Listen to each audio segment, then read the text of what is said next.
Buenos días, mi nombre es Edwin Gerardo Galarza, soy estudiante de la Universidad Nacional Abierta de Distancia del pregrado de Ciencias Políticas. En el día de hoy les voy a hablar de la Revolución Rusa, un pequeño recuento de lo que yo comprendo por Revolución Rusa y los eventos que considero desencadenantes e importantes en ese momento.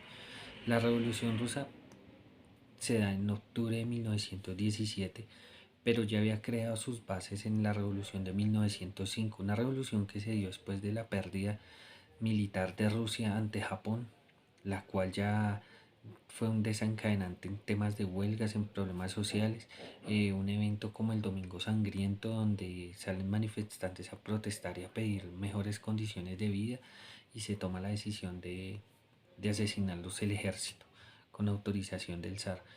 En Rusia en este momento, para esa época se manejaba lo que era un tipo de estado de autocracia, donde el zar en este caso era la cabeza de todo, no existían instituciones, no existía un parlamento, se gobernaba mediante decretos.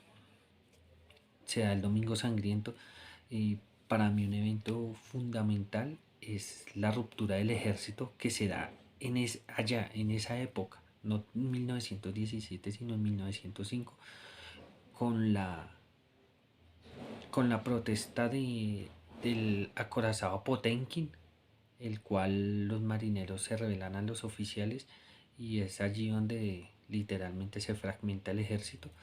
Eh, en esta revolución 1905 también se da la creación de lo que se llamaría el Soviet entendiéndolo como un grupo que alberga ciudadanos y ejército. Este era el Soviet.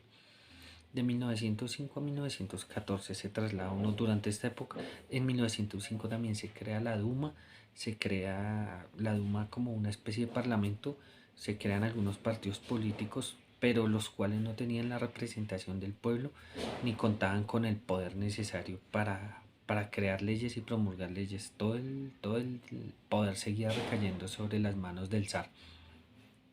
Pasado 1905 para llegar a 1914, la Primera Guerra Mundial, pasaron varias dumas las cuales fueron acabadas, finalizadas, y volvían y se creaban los partidos políticos, fueron perseguidos la oposición. Eh, Llega 1914, la Primera Guerra Mundial, eh, Rusia se vio obligado por el sistema de lanzas a ingresar a la guerra. eh, un pueblo que ya estaba sumergido en condiciones precarias, hambrunas, desabastecimiento, eh, alzas elevadas en los combustibles y, y la corrupción rampante en el tema de la burocracia zarista. Comienza a darse en 1915, ante las caídas constantes del zar en la Primera Guerra Mundial. Él decide destituir a los generales y nombrarse el mismo cabeza del ejército. Una decisión totalmente errónea. Para 1916 finales y 1917 comienzan a darse huelgas pequeñas en diferentes ciudades de Rusia. Ya comienza a desencadenar todo el tema para llegar al punto de la Revolución Rusa de 1917. Comienzan a darse huelgas ya más generales en febrero. La huelga de la fábrica Putilov, la más grande, albergaba más de 3.000 empleados. En 1905 también veíamos cómo después de la finalización del conflicto social interno salen algunos revolucionarios, entre ellos un Lenin que no tenía el papel protagónico para ese momento, pero que sí lo adquiriría para 1917.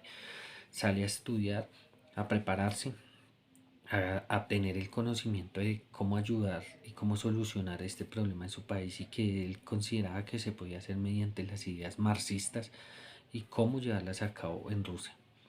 Pero bueno, llegamos a febrero, se dan las huelgas como lo mencionaba, el ejército ya no es ese ejército en el momento, se nombra un destacamento para que salga a reprimir las huelgas, y lo que hace el ejército es terminar uniéndose con la población civil, ruptura total, ahora sí definitiva. eh, ya no contaba el zar con ese apoyo del ejército tan necesario para seguir manteniéndose en el poder, así que en marzo opta por abdicar él y en nombre de su hijo, ya que como lo mencionaba, al ser una autocracia, el poder se traslada es entre familia, y la línea siguiente era el Zarevich, el cual pues no, también abdica, el zar Nicolás II abdica por él de una vez. Ellos son tomados presos, son trasladados a un sitio donde durarían presos algún tiempo, aproximadamente un año, año y medio, y serían asesinados. Pero bueno, ya en abril se da la llegada de Lenin como tal, este pensador que la revolución necesitaba para que la guiara de una manera efectiva, porque en 1905 había sido una revolución totalmente sin cabeza, no había quien la guiara en ideales, solo en fuerza sí, pero en ideales no hubo quien la guiara. Ya aquí sí ya comenzaron a haber gente como Trotsky, como Lenin, que jugaron un papel muy importante para esto. Comienzan a darse grandes eventos, eh, como lo mencionaba, escasez de alimentos, huelgas para, perdón, para cuando se destituye, para cuando abdica el zar, ingresa un gobierno provisional. El primer gobierno provisional entra como un gobierno liberal encabezado por un noble, Georgi Love, el cual comienza a ceder ya un poco en temas liberales, que era la idea que ellos tenían y que pues a mi consideración hubiera sido algo beneficioso. Lo que pasa es que lo que se buscaba era que Rusia saliera de la guerra, ya que no se concebía que Rusia siguiera en una guerra de imperios, no en una guerra de pueblos, sino una guerra de imperios que nada tenía que ver con ellos, y estas eran las ideas que querían los bolcheviques. Pan y paz. Kerensky tiempo después encabeza el gobierno provisional, Kerensky como un soviet perteneciente al soviet supremo, al que no era tan radical como Lenin, tenía algunas ideas más liberales, lo mismo, siguen la misma idea, libertad de prensa, libertad de algunos presos políticos y limitar los privilegios de la aristocracia en ese momento, pero la situación fundamental que se le pedía sacar, y no, se negaban totalmente a sacar a Rusia a la guerra por el tema del sistema de alianzas que se manejaba, y lo cual los soviets utilizaron de pretexto para tomar todo el poder. Hay algunas personas que dicen que el soviet terminó suplantando el poder del cual querían representar, que es algo que de cierta manera suele suceder con las ideas comunistas. Es reemplazar al poder al cual dicen representar, casi que es algo de los partidos políticos. Pero continúo.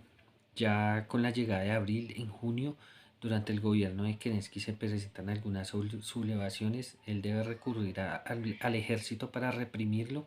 Hay un enfrentamiento en el ejército, se detienen algunos conspiradores, entre ellos se detiene a Trotsky. Lenin logra huir, vuelve tiempo después para ya en octubre dar el golpe fundamental. Kerensky es destituido ya que se había creado una dualidad de poderes y no era beneficioso, ya que siempre estaban en choque los bolcheviques y los soviets queriendo salir de la guerra, y los liberales del gobierno provisional de Kerensky queriendo mantener.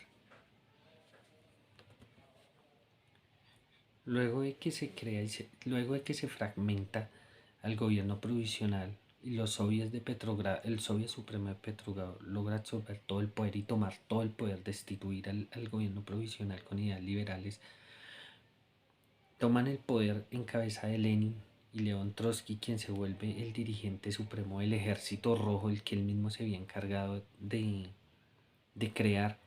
Tiempo después de esto se sienta totalmente la revolución rusa, todo el poder para el soviet, llega Lenin al poder, se llama una asamblea constituyente para crear una constitución. En estas elecciones próximas a 1918 se ven derrotados los bolcheviques, los cuales ante esto deciden disolver lo que se consideraba todavía como Duma, para también de cierta manera llegar a lo que combatieron, porque combatieron el absolutismo del zarismo, pero llegaron a implantar el absolutismo de las ideas comunistas, de pronto lo que ellos llamaban la dictadura del pueblo. Eh, Esto era pues algo que espero que haya sido un poco claro, y pues para hablar de la Revolución Rusa es demasiado largo.